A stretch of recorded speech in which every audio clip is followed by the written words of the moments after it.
Hello, kids. Welcome to Tiny Learners Hub 360.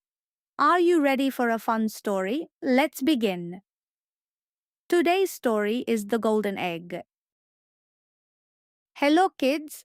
Welcome to a beautiful village where a simple farmer lived. Hello, குழந்தைகளே.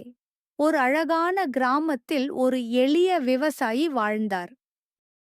The farmer was very poor and had very little food to eat.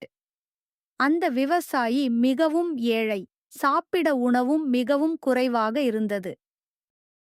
One day, he found a magical goose with shining golden feathers. ஒரு நாள், பொன்னாக ஜொலிக்கும் இறகுகளுடன் ஒரு மாய வாத்தை அவர் கண்டார். To his surprise, the goose laid a golden egg. அவருக்கு ஆச்சரியமாக, அந்த வாத்து ஒரு பொன் முட்டையை வைத்தது. The farmer and his wife were very happy and excited. விவசாயியும் அவரது மனைவியும் மிகவும் மகிழ்ச்சியாகவும் உற்சாகமாகவும் இருந்தார்கள். He sold the golden egg and earned good money. அவர் அந்த பொன் முட்டையை விற்று நல்ல பணம் சம்பாதித்தார். Their life slowly became better and more comfortable. அவர்களின் வாழ்க்கை மெதுவாக சிறப்பாகவும் வசதியாகவும் மாறியது. Every day, the goose laid one golden egg. ஒவ்வொரு நாளும் அந்த வாத்து ஒரு பொன் முட்டையை வைத்தது. Soon, the farmer became greedy and wanted more gold. விரைவில் விவசாயி பேராசையாகி மேலும் பொன் வேண்டும் என்று நினைத்தார். He thought, maybe the goose has many golden eggs inside. அவர் நினைத்தார், இந்த வாத்துக்குள் நிறைய பொன் முட்டைகள் இருக்கலாம். His wife warned him not to be greedy. அவரது மனைவி பேராசை கொள்ள வேண்டாம் என்று எச்சரித்தார்.